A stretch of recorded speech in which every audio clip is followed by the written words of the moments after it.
জোর দেবো কাজ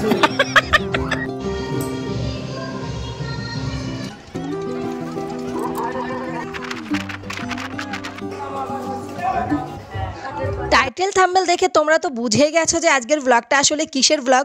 হ্যাঁ, আজকের ব্লগটা হচ্ছে মহাশিবরাত্রি ব্লগ। তোমরা যারা আমার ডেলি ভিউয়ার্স তারা তোমরা অনেক আগেই গেস করে ফেলেছিলে। আমার অন্য ভিডিওতে আমি বলেছিলাম, গেস করেছিলাম, তো তোমরা তখন বলেছিলে হ্যাঁ দিদি জানি কিসের ব্লগ আসবে, শিবরাত্রি ব্লগ, কারণ তোমার বাড়িতে অনেক বড় মন্দির আছে। হ্যাঁ, কারণ প্রতি বছর এরকমই অপেক্ষায় করে থাকি কবে শিবরাত্রিটা আসবে। যখন আমি ছোট ছিলাম তখন শুধু অপেক্ষায় থাকতাম কবে দুর্গাপুজো আসবে, কবে দুর্গাপুজো আসবে। আর তার থেকেও বেশি এখন বেশি এক্সাইটেড হয়ে যায় কবে শিবরাত্রি আসবে, কারণ শিবরাত্রিতে আমাদের বাড়িতে অনেক ধুমধাম করে অনুষ্ঠান করে শিব পুজো করা হয়। অনেক পাড়ার মানুষ এসে শিব পুজো করে, আমার ভীষণ ভালো লাগে। কারণ আমি যখন আগে পুজো করতাম ছোট্ট একটা শিবলিঙ্গে, সেই ভগবানের আশীর্বাদে আজ আমি অনেক বড় মন্দির করেছি আমার বাড়িতে। সেটা তোমরা অনেকেই জানো, অনেকে দেখোনি, কিন্তু তোমরা অবশ্যই মিস করো না, ভিডিওটা দেখো, তাহলে বুঝতে পারবে যে আমার বাড়িতে ঠিক কীভাবে ওই অনুষ্ঠান হয়, কীভাবে শিব পুজো করা হয়। আর এই দেখো কথা বলতে বলতে আমরা চলে এসেছি পলাশীতে গঙ্গা স্নান করতে।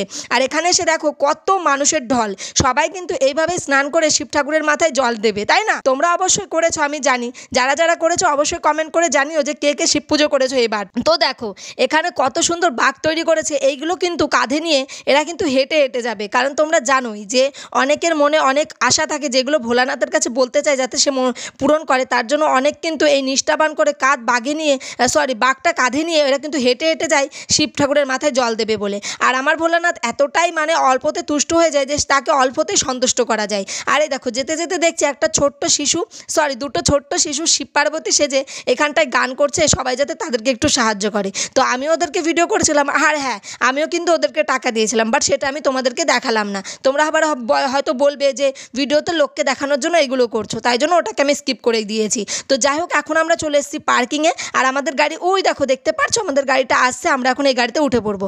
আর হ্যাঁ এখানে কিন্তু প্রচুর ডিজে বাজছিল, তো আমার তো নাচ শুরু হয়ে গেছে। আমি কিন্তু নাচের জন্য আমাকে অনেক কথা শুনতে হয়, আমি কিন্তু কাউকে মানি না, কিন্তু হ্যাঁ আমি নাচ ভালোবাসি তাই আমি করি। যে যেটা ভালোবাসে সে সেটা করলেও মানুষ যদি কিছু বলে তাতে কিচ্ছু যায় আসে না। তো যাই হোক এই দেখো কথা বলতে বলতে অলরেডি আমরা বাড়ি চলে এসেছি, তারপরে আর ভিডিওটা স্টার্ট করিনি।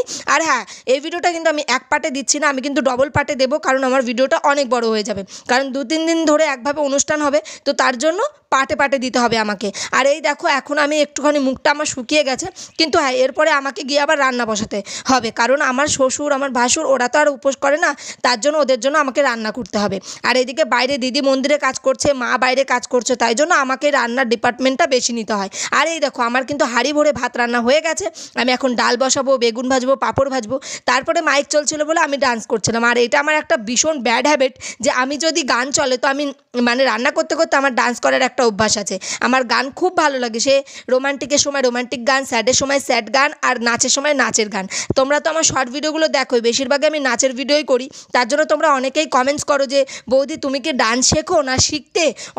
অনেক বোনরা আছে যারা আমাকে কমেন্ট করে তুমি কি নাচ শেখো না শিখতে, এরকম। তো আমি তোমাদেরকে একটা কথা বলি যে আমি কখনো ডান্স শিখিও নি আর ডান্স শিখিও না, তো কারণ এটা আমার খুব ভালো লাগে তাই আমি করি।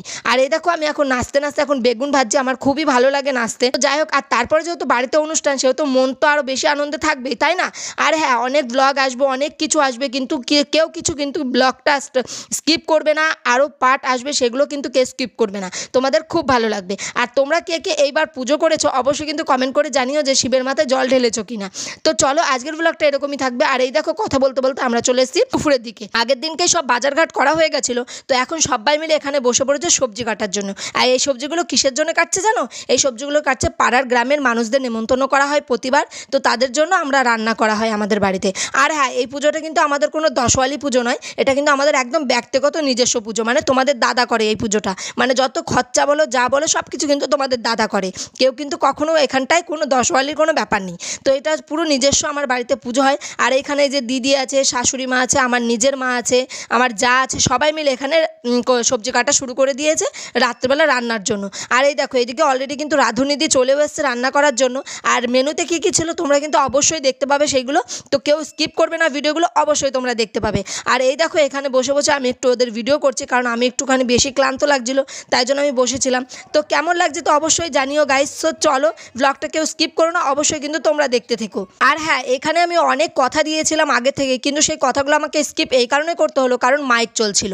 আর সবসময় সব ভিডিওতে যদি এত পরিমাণে কপিরাইট আসে তাহলে আরও টেনশনের বিষয়। তার জন্য ভিডিওগুলো সব কথা আমাকে স্কিপ করে দিয়ে নতুন করে আবার কথা সাজাতে হচ্ছে। তো দেখো এই যে রাঁধুনি দিয়ে এখন রান্না বসিয়ে দিয়েছে অলরেডি। সো চলো, আজকের ব্লগটা এইটুকুনি থাকবে, আরও পার্ট আসবে। চলো টাটা, বাই বাই।